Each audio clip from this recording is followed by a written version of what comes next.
studios where we film a lot of our things here. Let's go ahead and get kind of started with what's on the wall. Let's move Jason out of the way here. And Sleepaway Camp. Just want to give you a little history on this beautiful poster. The Sleepaway Camp poster is so freaking rare. To make it, to get an original one that's folded and stuff. These, where it is a independent film, there weren't a lot of these posters made. So this poster will run you anywhere between 90 to 300 bucks, or even more than that. I mean, it's a very tough poster to find. I've bought several of these over the years, and I do have them signed. This one is signed by Felissa Rose, and it says, "To Sam, meet me at the waterfront after the social. All my love." And then Jonathan Tiersten signed, "Eat shit and live, Sam I am, you cocksucker." Well, I called you a cocksucker on your own poster. That's pretty crazy, isn't it? It is. Yeah. Anyway, it's one of my favorite posters. I can't hide that fact. I cannot lie. I cannot lie. Return of the Living Dead. The signatures keep adding up on this one. It's one of my favorite artwork. That's another thing about posters is sometimes they become very valuable because of their collectability. Their collectability is higher sometimes because their art is better. This is one of those posters. This poster right here was one of the first big deals I got. It was like 2005. I paid close to $100 for it. It's in very, very good condition. You can see it's got the NSS information at the bottom, 85056, blah blah blah, all that good stuff. And it says Return of the Living Dead over here. So there are slight variations in some of these. There is another version of this, but this is signed by Beverly Randolph. Oh fudge! Signed by Russ Striner. Signed by John Rousseau. Dawn Calfa, which is a Mac Daddy of all ladies. And Linnea Quigley. To Sam, I like it spooky. Yeah, she was awesome to me. I can't relive that experience ever again. This poster. I'll go ahead and move this device out of the way. It's cramped in here in the studio. Ich habe die Zukunft des Horrors gesehen. I have an original US one sheet for this poster, but this is the German one sheet for the poster. It's called an A1, and as you can see, it's basically like the American artwork, except it's got some German on it. And what's cool about this poster, Doug Bradley signed it, which is "To Sam, see you in hell." And then we've got Nicholas Vince here. I don't know if you can see that. He drew a little chatterer there, which is pretty cool. His pen almost ran out, and he's like, "Hey, I'll put the chatterer on there in a fresh pen." And then we have the lovely Ashley Lawrence. She signed this, and because it's a German poster, she used my cell phone to look up "Go to Hell" in German. So she signed "Geiserhall mit Welt Liebe." It's mit Wille Liebe, with much love. Whatever. It's "Go to Hell with much love." Ashley Lawrence. That's pretty cool. Go to Hell with much love. That's such an awesome signature. And she didn't know anything about German. That's why she had to look it up. Yeah. And if you'll come over this way, you see one of the prize possessions. I'll just go ahead and pull it off the wall. Your key. This is Awesome. an insert for a light box. It was done at theaters. You don't find these very often, and if you do, you're going to be paying big money. It's for Nightmare on Street 4, obviously. And you can tell it's original because it's released by Media. They did all the video releases for posters. This actually came with, it's supposed to come with a light box, but the light box is just so rare because a lot of theaters kept them for their other light boxes. This right here will run you anywhere between $200 and $400. I got it before people really started discovering it. Of course, it's like raised and everything, so that when the light shines behind it, it just gives that really cool 3D effect. It's completely awesome.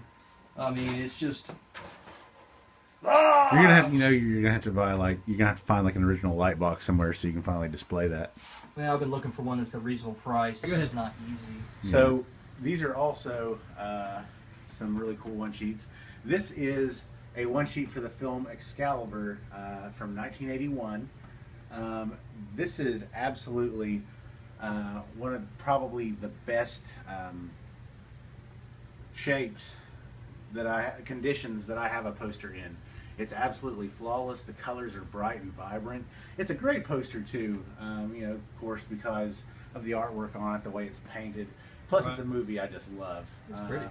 Right next to it is for Star Trek: The Motion Picture, which came out in 1979. Did I get you that one? You got me that for like Christmas one year. It was like $30. Yeah, I'd pay way more for it now. I'm sure. Way more than that for it now. It costs more than that now. Yeah, so of course, started the Star Trek film franchise, and I really always love the colors on that as well. Just for the same reason. I think it's a very cool looking poster. Next to that, I have one of the things that I love the most. This is an original theatrical one sheet for the film Hellraiser, which is absolutely... Which, by the way, have you mentioned a little bit of the ways you can tell some of the differences between... This poster is hard to find original, and there's a lot of reprints of it. I mean, do you remember those? No, I don't remember the way to tell. Sorry, you can do that. Well, a lot of the originals are folded, as this one is. Mm-hmm. As you can see, the quality really is the only way you can tell. The a lot of the reprints of this are rolled. Well, they're all rolled, obviously, but also you look down here, and there are some differences with the original soundtrack available. I don't believe it says that on the reprint. And you've got New World Pictures, which the video one sheet says New World Video. Oh, okay. Now, of course, the poster doesn't have like an NSS number or anything, but it's still an original. I think that's probably because it was a British film. Yeah, it was filmed in London. Oh, maybe it was. My bad. Okay, well, fair enough. I didn't. Sorry, I didn't mean to interrupt you. I didn't think I remembered that. But it's signed by Nicholas Vince, who of course played the Chatterer. He doesn't have any lines for that movie, so he just kind of drew a little face of himself in that movie. It's also, of course, signed by Doug Bradley, who played Pinhead. It says to Evan, "No tears, please. It's a waste of good suffering." So that's a great signature and a great line. And also signed by Ashley Lawrence, She's so sweet. who affectionately with a heart tells me to go to hell. So I love that poster. The quality of this poster is just superb. I mean, there's high detail. That's one way you can tell it's original. It's just, yeah. I mean, it's just done well. Yeah, it's pretty. So there's Hellraiser. Next to that, you got it. Is another really cool poster. It's 1980s. It's one of my and yours. One of our favorite ghost movies. It's The Fog for John. It's the one sheet for John Carpenter's The Fog. This is the A style poster. Sam actually has this style poster and the B style with Jamie Lee Curtis on the cover. So it's a really cool movie. It's not, this one sheet isn't in the best condition, but I've tried to take really good care of it. I have it signed by Adrienne Barbeau, Tom Atkins, Nancy Loomis, and yes, ma'am, and Charles Cipher, of course. So all people who were in the film. Charles Cipher was telling a story about Tom Atkins when he signed this poster, and I guess he got confused because he called me Tom. So and you're Tom. Yeah, and you were Tom, and we're at Tom Fest. So yeah, really like this poster. The cool thing about this poster is you've got this artwork behind it. It's kind of blurry and kind of foggy and stuff, and then all of a sudden you have this super sharp text here that really pops. Mm-hmm. I mean, I don't know if you can really see that on the video, but it just pops out really well from the picture. It does. It contrasts well. It gives it like a 3D look almost. It's pretty cool. Yeah. This guy has posters like in his stairwell and stuff. I just don't have as many posters or frames. Well, I've got a little bit more space than you do, but this is space. I just don't have the frames. I understand. I've got this here. This is a really great conditioned. This is an Australian daybill for Nightmare on Elm Street, of course. The cool thing about daybills is, of course, they're very small posters. Super displayable. Yeah, absolutely. But they're really cool. Like if you don't want to take up a lot of wall space, and you can find them in really good shape. Some for older films, especially legendary films like Nightmare on Elm Street and everything. They've gotten a little bit more expensive over the years because I think really it was an untapped market for people who are really into horror memorabilia.